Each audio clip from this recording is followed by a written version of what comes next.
Lawrence, and I'm here with... Hey everyone, I'm Jocelyn Polite. And we're going to go into those great shows that we're covering right now on the stream .tv. Absolutely.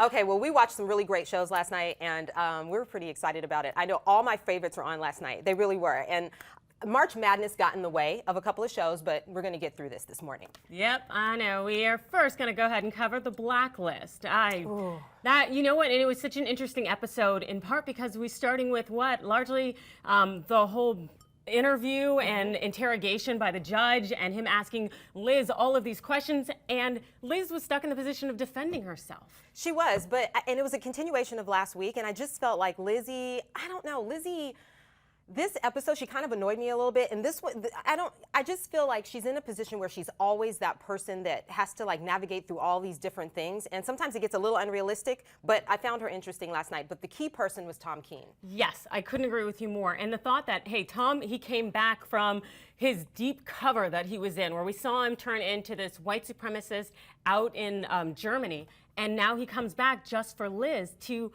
essentially defend her. He saved her. Yeah, he saved her. How crazy is that? And anonymously. And well, the thing is we had Reddington, who, you know, how much he loves Liz, coming and actually going to get Tom, bringing him back, and then Tom actually being completely honest in open court and telling the judge, you know, I murdered the man and Liz had nothing to do with it. You got to see how much he loves her. Well, here's the thing that I love about it before we wrap up this one. How about Reddington was such a dad? Like when she was feeling the guilt behind there being no justice for the harbor master, you know? Yes. He came in and talked to her about it and was like, it's a slippery slope when you start to try to, you know, take care of the people. He was such a father last night that I thought that was really interesting. So I'm excited to see where everything's going, and I still love Tom. Yep.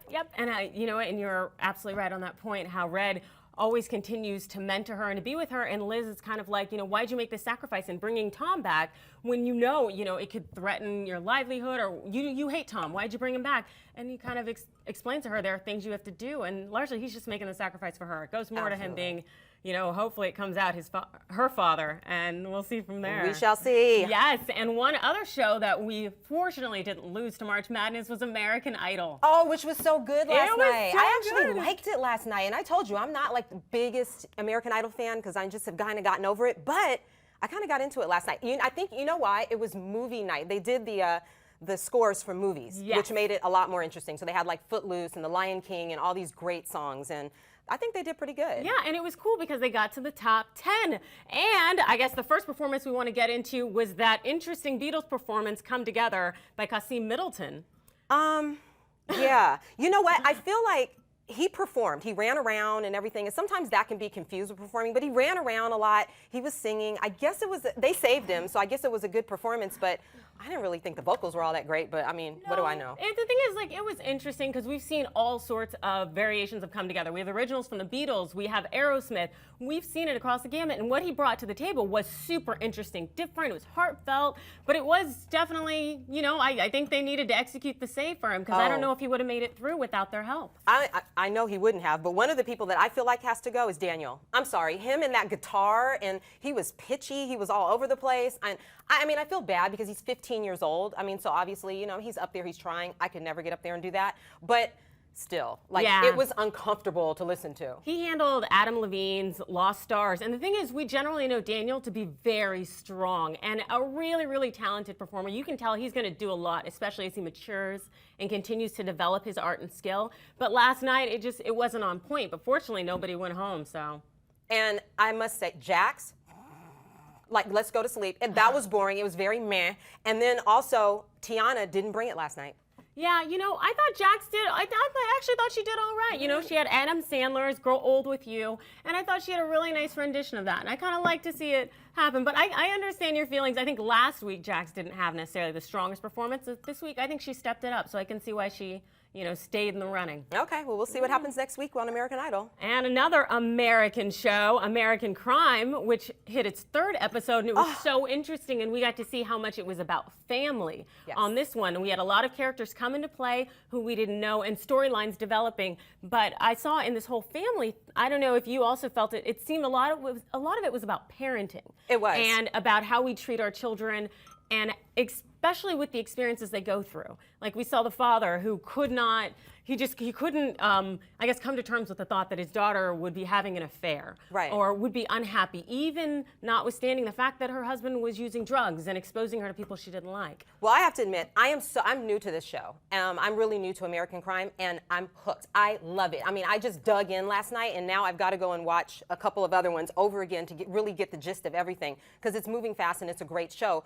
But it's funny that you said that about parenting, because one of my favorite quotes from last night is, "You don't give children what they want, you give children what they need." And I loved that, and I thought it was strong. But one point that I want to bring up before we move on is, what was it, Jenny, I believe her name is? Yes. And the police ID situation. That was so strong. The way that they filmed that was so strong, with her not giving the police the ID. I thought the entire time that the police was gonna like clock her over the head. I really honestly did. I was like, what's gonna happen? Yeah, and I really think that it spoke to the reality that a lot of people are in the situation where they're confronted by police and they don't feel comfortable providing their information. They don't know why they're targeted when they didn't drink, they didn't do anything wrong. And so it was a very, very tense moment. But the good thing was kind of how Alonzo and her ended up kind of, I guess, reforming, refashioning, kind of getting back together and being a family again, because we know Jenny had a lot of problems with Alonzo and didn't want to engage and interact with her father. And she has to realize, you know, that she's a child and she's going to have a lot of life experiences that she's not necessarily going to understand, but her father will be there for her. Well, I'm looking forward to it, and I'm really looking forward to Barb. I feel like she has the strongest storyline to me, you know, with her son's death and basically them finding out that they're not pursuing what is it? They're not pursuing special circumstances, you know, or something like that with who killed her son, and so she's getting her hair done, she's yelling at everybody. It's a mess, and I can't wait to see next week what goes on with Barb. Yes, it'll be very interesting. Yes. And since we did have March Madness take a few shows away from us, we went ahead and filled it in with Scandal. Woo! Yes, we all know we love ourselves some Olivia Pope, and last night she was back doing what she does best.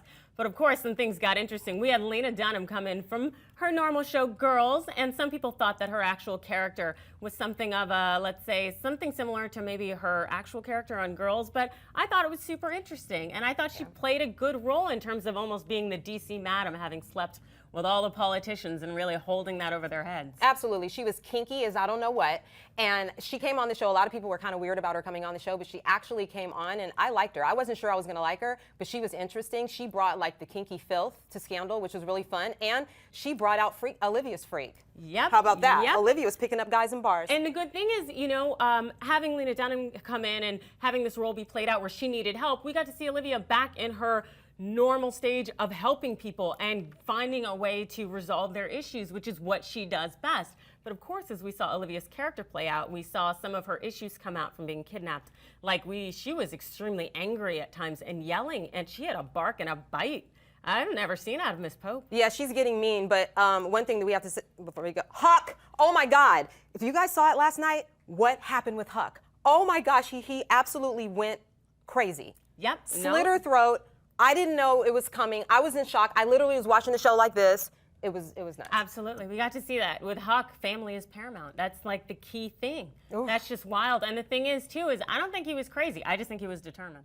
He knew exactly what he wanted, what he was doing. That's some serious determination. Yep. Well, we hope you guys enjoyed the show today, last night on. You'll definitely have to tweet us and check us out on the stream.tv. You got it. See ya.